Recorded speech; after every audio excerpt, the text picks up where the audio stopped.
हाँ friends, welcome to Eklavya agriculture academy. जैसा कि आपको पहले से पता है कि इस समय हम लोगों का मेट्रोलॉजी का सीरीज चल रहा है, जिसमें हम लोग मेट्रोलॉजी का एक जो पार्ट है उसको पढ़ा दिए हैं। आज हम लोग इस लेक्चर में दूसरे पार्ट के बारे में डिस्कशन करेंगे। पहले पार्ट में हम आप लोगों को कुछ डिफिनीशन बताए थे और साथ में एटमॉस्फेयर का स्ट्रक्चर भी बताया था। आज का जो टॉपिक है इस पर हम उस पहले पार्ट में जो एटमॉस्फेयर का स्ट्रक्चर था वो कंप्लीट नहीं हो पाया था, आज इसको हम लोग कंप्लीट करेंगे। इसके साथ साथ में इसका हम कंपोजिशन भी पढ़ाएंगे। आप लोगों से निवेदन है कि अगर आप हमारा चैनल जो यूट्यूब चैनल है एकलव्य एग्रीकल्चर एकेडमी का ऑफिशियल साइट का, उसको अगर आपने सब्सक्राइब नहीं किया है तो सब्सक्राइब कर लीजिए और जो बेल आइकन है उसको क्लिक कर दीजिए, जिससे आपको जल्दी से जल्दी नोटिफिकेशन मिलता रहे। बहुत इंपॉर्टेंट वीडियो अपलोड हो रहे हैं और आपको किसी भी प्रकार से कोई पे इसमें नहीं है, फ्री में है, 100% फ्री है। आप लोग पूरा वीडियो देखा करिए और अगर वीडियो अच्छा लगे तो आप वीडियो को लाइक जरूर करिएगा और दूसरों को अगर आपको लगता है कि ये किसी के लिए हेल्पफुल है तो आप उसको शेयर भी कर दीजिएगा। तो हम लोग स्टार्ट करते हैं। जैसा कि हम उस दिन आप लोगों को बता रहे थे कि ये जो हमारा एटमॉस्फेयर है उसमें डिफरेंट टाइप के लेयर्स हैं और वो जो लेयर्स बने हैं वो ऐसा नहीं है कि उनको अलग अलग बाउंड्री के द्वारा दर्शाया गया है। एक मानक लाइनें खींची गई हैं जिसको जो निर्धारित करती हैं कि यहाँ से इसकी दूरी ट्रोपोस्फीयर की है, इसके ऊपर स्ट्रेटोस्फीयर है, उसके ऊपर मेसोस्फीयर है, इसके ऊपर थर्मोस्फीयर है। यह एक एज्यूम किया गया है किसके आधार पर? मुख्य रूप से टेम्परेचर के आधार पर। जो एटमॉस्फेयर है, कभी कभी क्वेश्चन पूछा जाता है कि atmospheric layer is divided based on vertical temperature because आप लोग जानते होंगे because the temperature is decrease in troposphere and change alternatively. Means अगर हम लोग टेम्परेचर की बात करें तो सपोज करिए कि जो अर्थ का टेम्परेचर है 35-37 डिग्री सेल्सियस के आसपास है, यहाँ से इसकी जो बाउंड्री लेयर होती है ट्रोपोस्फेयर की वो -60 डिग्री सेल्सियस तक क्या करता है? डिक्रीज होता है। टेम्परेचर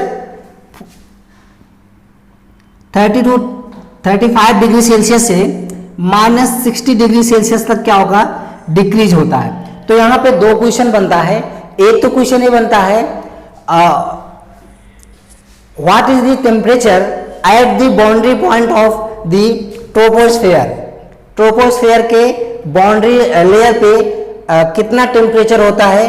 कई बार क्वेश्चन आया हुआ है और बहुत सारे लोग गलत करके आते हैं। तो आप लोगों का क्वेश्चन तो आंसर तो आपको पता ही चल गया होगा। कितना हो जाएगा? -60 डिग्री सेल्सियस। ये जो टेम्परेचर लिखे गए हैं ये डिग्री सेल्सियस में लिखे गए, पैमाना आप याद रखेंगे। तो पहला क्वेश्चन। दूसरा क्वेश्चन ये है कि ये जो टेम्परेचर डिक्रीज होता है वो किस रेट से डिक्रीज होता है। नॉर्मल जो लैप्स रेट है वो कितनी है? Normal lapse rate in troposphere is about 6.5 degree Celsius पर 1 किलोमीटर। और इसको आप दूसरे शब्दों में एक और कह सकते हैं 3.5 डिग्री फ़ारेनहाइट पर 1000 फीट। तो इसके दो ऑप्शन आते हैं। अगर एक सेल्सियस में पूछता है तो 6.5 डिग्री सेल्सियस पर किलोमीटर और 3.5 डिग्री फ़ारेनहाइट पर 1000 फीट, ये दोनों क्वेश्चन आते हैं। ये जो वैल्यू लिखी गई है किसकी वैल्यू है? नॉर्मल लैप्स रेट की वैल्यू है। किसकी वैल्यू है? नॉर्मल लैप्स रेट की वैल्यू है, जो कि जनरली पूछी जाती है कि what is the normal lapse rate. तो आपका ऑप्शन की आंसर क्या हो जाएगा? 6.5 डिग्री सेल्सियस पर किलोमीटर और 3.5 डिग्री फ़ारेनहाइट पर 100 फीट पर 1000 फीट। तो इस तरह से आप याद रखेंगे। ये जो है लैप्स रेट, यहाँ से टेम्परेचर डिक्रीज होता है। मैं आपको कॉन्सेप्ट बताया था कि टेम्परेचर ट्रोपोस्फेयर में डिक्रीज होता है, उसके बाद अल्टरनेटिवली चेंज होता है। मीन्स ये जो हमारा एक यहाँ पर देख रहे होंगे, ये जो लेयर है लगभग 2 किलोमीटर की हाइट किसकी होती है, और ये जो लेयर है इसको हम लोग ट्रोपोपॉज कहते हैं। क्या कहते हैं? ट्रोपोपॉज। ट्रोपोपॉज। देखिए हम आपको एक कॉन्सेप्ट बताते हैं। कॉन्सेप्ट ये है, कभी कभी क्वेश्चन पूछा जाता है डिवाइडिंग लाइन का, पूछ लिया जाता है कि ट्रोपोस्फीयर और स्ट्रेटोस्फीयर को आपस में डिवाइड करने वाली जो लाइन होती है उसको हम क्या कहते हैं। तो देखिए ट्रोपोस्फीयर को अगर स्ट्रेटोस्फीयर से जो डिवाइड करने वाली लाइन होगी उसका नाम ट्रोपो से ही होगा, ट्रोपोपॉज हो जाएगा, क्योंकि ट्रोपोस्फीयर को वो पॉज कर देता है, ऊपर चला जाता है, तो क्या हो गया? ट्रोपोपॉज हो गया। तो इसी तरह से स्ट्रेटोस्फीयर के ऊपर का जो होगा वो क्या हो जाएगा? स्ट्रेटोपॉज हो जाएगा। ठीक है, स्ट्रेटोपॉज। उसी तरह से मीजोस्फीयर के ऊपर क्या हो जाएगा? मीजोपॉज। ठीक है, तो इस तरह से ये हमारा जो बाउंड्री लेयर है उसका नाम पूछा आता है, आप लोग याद रखेंगे। मैं प्रत्येक चीज को केवल एक ही बार बताऊंगा, इसलिए ध्यान से आप सुनिए। उसके बाद हम लोग बात करते हैं क्या विशेष कैरेक्टरिस्टिक्स है ट्रोपोस्फीयर की। आपको याद होगा कि height of troposphere is about 8 to 18 degree Celsius from the ground surface. Ground के सरफेस से ट्रोपोस्फीयर की जो हाइट है वो 8 to 18 डिग्री सेल्सियस है। The height of troposphere is thicker at equator than pole. Means poles पे इसकी जो हाइट है कम है और इक्वेटर पर ज़्यादा होती है। मीन्स क्या है कि पोल्स की इसकी हाइट पोल्स पे कितनी होगी? अबाउट 8 किलोमीटर, और इक्वेटर पर कितनी होगी? About 18 kilometre. This height is varies.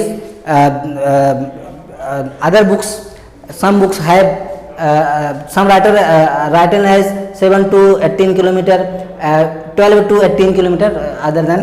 तो ये सब आप याद रखेंगे, जो स्पेसिफिक वैल्यू है वो 8 to 18 किलोमीटर, इसको आप याद रखेंगे, इस पर कोई क्वेरी नहीं करेंगे। अब दूसरी बात यह है कि ट्रोपोस्फीयर में ऑल वेदर फेनोमेना मीन्स आपका रेनिंग, क्लाउड, हेल स्टॉर्म, जितने भी मौसम संबंधित घटनाएं घटित होती हैं वो किस में घटित होती हैं? आपके ट्रोपोस्फीयर में। नेक्स्ट क्वेश्चन है total weight of the atmosphere. अब बात है कि एटमॉस्फेयर का कुल वेट कितना है। तो total weight of the atmosphere is about 5.1480 into 10 की पावर 18 इंटू 10 की पावर 18। वेट की बात की जा रही है तो केजी होगा। तो क्वेश्चन एक पूछा आता है कि टोटल वेट ऑफ एटमॉस्फेयर, तो अगर एटमॉस्फेयर के कुल वेट की बात करें तो कितना है? 5.1480 इंटू 10 की पावर 18 केजी। ठीक है, तो ये हाइट आप वेट आप याद रखेंगे। तो क्वेश्चन ये है कि टोटल वेट का 85% वेट किसमें होता है? टोटल एटमॉस्फेरिक वेट का 85% वेट किसमें होगा? आपके ट्रोपोस्फीयर में होता है। इसको आप याद रखेंगे, बहुत इंपॉर्टेंट है। देखिए दूसरी बात यह है कि ये तो हमारा हो गया 18 किलोमीटर की हाइट तक जो वेट है वो कितना हो गया है आपका 85। आपको दूसरा एक बहुत इंटरेस्टिंग क्वेश्चन मैं बता रहा हूं। ग्राउंड सरफेस से 5 किलोमीटर की हाइट तक, ग्राउंड सरफेस से 5 किलोमीटर की हाइट तक टोटल वेट का 50% वेट होता है। टोटल एटमॉस्फेरिक वेट का 50% एटमॉस्फेरिक वेट किसमें होगा? ग्राउंड से केवल 5 किलोमीटर की हाइट तक। मीन्स ग्राउंड से 5 किलोमीटर हाइट तक का टोटल एटमॉस्फेरिक वेट का 50% केवल 5 किलोमीटर के हाइट तक ही होगा। तो मेरा कहने का मतलब यह है कि जैसे जैसे हम क्लोजेस्ट अर्थ के क्लोज में आते हैं, आप जानते हैं ग्रेविटेशनल फोर्स के कारण एटमॉस्फेरिक प्रेशर बनते हैं। एटमॉस्फेयर बना हुआ है, इसको सभी लोग जानते होंगे। और एटमॉस्फेयर क्या है? हमारे पृथ्वी को चारों तरफ से घेरे हुए होता है। ठीक है, अब यहाँ पे दो क्वेश्चन पूछा जाएगा, एक तो टोटल हाइट का 50% कितना, टोटल वेट का 50% वेट एटमॉस्फेयर का कितने किलोमीटर हाइट तक होगा, तो 5 किलोमीटर। 85% जो है कुल वेट का 85% किस में आता है, ट्रोपोस्फेयर में आता है। तो इसको आप याद रखेंगे, बहुत इंपॉर्टेंट क्वेश्चन है। तो ट्रोपोस्फेयर की बात करें, एक और क्वेश्चन पूछा था कि what is the lowest layer of the atmosphere. तो आपको यहाँ पे दो क्वेश्चन है, lowest layer of the atmosphere is troposphere and दूसरा क्वेश्चन पूछा आता है highest layer of the atmosphere, तो ये क्या हो जाएगा, थर्मोस्फेयर हो जाएगा। एक्सोस्फेयर की बात बहुत कम लेखकों ने किया हुआ है, तो यहाँ पे थर्मोस्फेयर हो जाएगा, क्योंकि एटमॉस्फेयर को on the basis of vertical temperature केवल 4 लेयर में क्लासीफाई किया गया है। तो हमें पूरा विश्वास है कि आप लोगों को ट्रोपोस्फेयर समझ में आ गया होगा। इसके बाद हम लोग बात करते हैं स्ट्रेटोस्फेयर की, बहुत इंपॉर्टेंट है, यहाँ से क्वेश्चन जनरली पूछ लिए जाते हैं। स्ट्रेटोस्फेयर की जो हाइट होती है वो ग्राउंड सरफेस से 50 किलोमीटर की होती है, ठीक है। अगर हम इसकी हाइट की बात करें तो इसकी हाइट कितनी होती है, ग्राउंड सरफेस से 50 किलोमीटर की हाइट तक होता है। दूसरी बात यह है कि stratosphere is also known as ozonosphere. Stratosphere is also known as ozonosphere, क्योंकि ओजोन की एक लेयर पाई जाती है which the protect ultraviolet sun rays life on earth. तो ये जो है पृथ्वी पर जो जीवन है उसको जो सन से अल्ट्रावायलेट रेज आती है, जो कि क्या होती है, कार्सिनोजेनिक होती है, त्वचा संबंधित बहुत सारी बीमारियां पैदा करती है, त्वचा का कैंसर भी उत्पन्न करती है। तो उससे जो हमारा ओजोन लेयर है, ओजोन लेयर आप लोगों को मालूम होगा, जो स्ट्रेटोस्फेयर है, स्ट्रेटोस्फेयर के नीचे की तरफ निचले लेयर को हम ओजोन लेयर कहते हैं।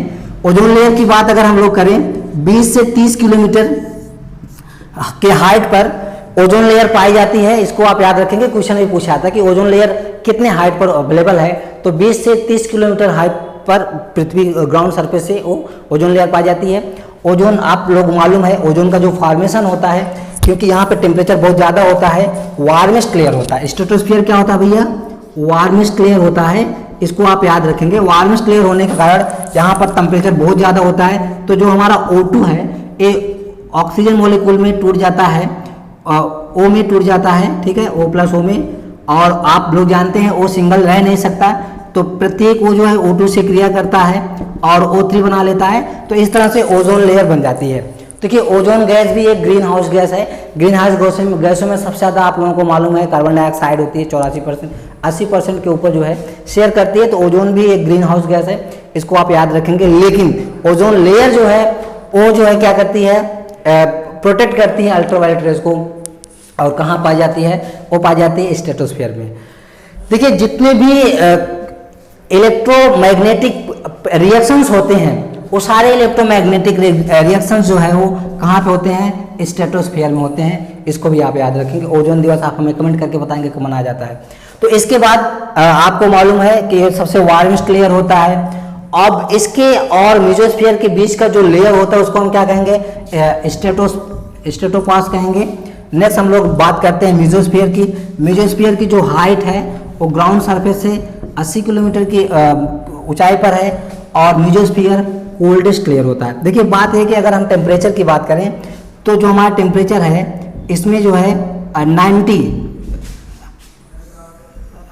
काफ़ी वार्मिस्ट होता है, लगभग 90 डिग्री सेल्सियस के आसपास इसमें हीटिंग होती है।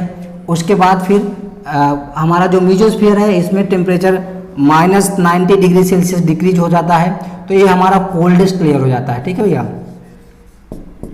कोल्डेस्ट लेयर कौन सा हो गया हमारा, मेसोस्फीयर को हम क्या कहते हैं, कोल्डेस्ट लेयर कहते हैं। इसकी हाइट आप याद रखेंगे।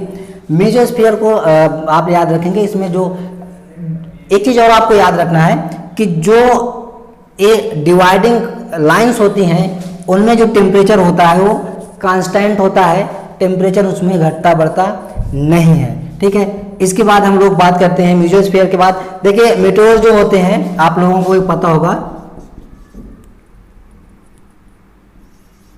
मेटेओर्स ये इसमें घटित होते हैं। इसको आप याद रखें, कभी कभी क्वेश्चन पूछा जाता है कि मेटेओर्स जो है वो किसमें पाए जाते हैं, तो वो मेसोस्फीयर में पाए जाते हैं। इसको याद रखेंगे। इसके बाद हमारा थर्मोस्फीयर आता है, बहुत इंपॉर्टेंट है। थर्मोस्फीयर से क्वेश्चन आते हैं। थर्मोस्फीयर का जो लोअर लेयर है उसको हम लोग आयनोस्फीयर भी कहते हैं। आयनोस्फीयर। थर्मोस्फीयर का जो लोअर लेयर है उसको क्या कहेंगे, आयनोस्फीयर कहेंगे, इसको आप याद रखेंगे। और long distance radio communication made possible with ionosphere. Ionosphere में हम क्या करते हैं, जो लंबे दूरी वाले रेडियो कम्युनिकेशन होता है वो आयनोस्फीयर में ही होता है। और जो हमारा स्ट्रेटोस्फीयर में आप जानते हैं जो वायुयान होते हैं, जितने भी एयरक्राफ्ट्स होते हैं उन सबको यहाँ पे उड़ाया जाता है, ठीक है। अब और जो फाइनली जो बाहर का लेयर होता है उसको हम लोग क्या कहते हैं, एक्सोस्फीयर कहते हैं। अब यहाँ से टेम्परेचर इंक्रीज होता है और पूरे जो हमारा सन है यहाँ तक इंक्रीज होता जाता है। आपको मालूम है जो सन का टेम्परेचर वो कितना है, 6000 किलोमीटर है, 6000 केल्विन है, ठीक है। तो आप इसके बाद हम लोग कंपोजिशन की बात कर लेते हैं, 2 मिनट की बात है। Composition of the atmosphere. तो एटमॉस्फेयर के कंपोजिशन में हमको ज़्यादा नहीं देखना, कुछ क्वेश्चन पूछे आते हैं। तो एटमॉस्फेयर के कंपोजिशन में सबसे ज़्यादा जो गैस पाई जाती है नाइट्रोजन गैस पाई जाती है और वो 78.08% पाई जाती है। उसके बाद दूसरे नंबर पे ऑक्सीजन गैस पाई जाती है 20.95%। थर्ड नंबर पे है आपका ऑर्गन 90.93% पाई जाती है। तो ये 99% के आसपास ये तीनों मिलाकर बना 99 से ज़्यादा ही बन जाते हैं। तो इसको कभी कभी क्वेश्चन पूछा आता है कि जो हमारा एटमॉस्फेयर है, एटमॉस्फेयर में नाइट्रोजन और ऑक्सीजन के बाद तीसरे नंबर पे सबसे अधिक पाई जाने वाली गैस कौन सी है, तो आर्गन गैस होती है। उसके बाद कार्बन डाइऑक्साइड का कंसंट्रेशन पूछा आता है, तो कार्बन डाइऑक्साइड का जो कंसंट्रेशन है 0.03% होता है। और इसके बाद कभी कभी नाइट्रोजन का कंसंट्रेशन पूछ लेता है, बेसिस ऑफ वेट के आधार पर अगर पूछता है तो आप इसको याद रखेंगे 75.5% होता है वेट के आधार पर, ठीक है। तो इस तरह से हमारा जो आज का ये टॉपिक है structure and composition of the atmosphere वो कंप्लीट होता है। हम लोग जल्दी अगले टॉपिक को में आपसे पुनः मिलेंगे। आप लोगों से पुनः एक बार आग्रह करते हैं कि आप लोग जो है हमारे अगर इस चैनल को सब्सक्राइब नहीं किए हैं तो सभी लोग सब्सक्राइब कर लेंगे। आपको इसी तरह से इंटरेस्टिंग वीडियो समय समय पर प्रोवाइड होते रहेंगे। आज के लिए बस इतना ही, धन्यवाद।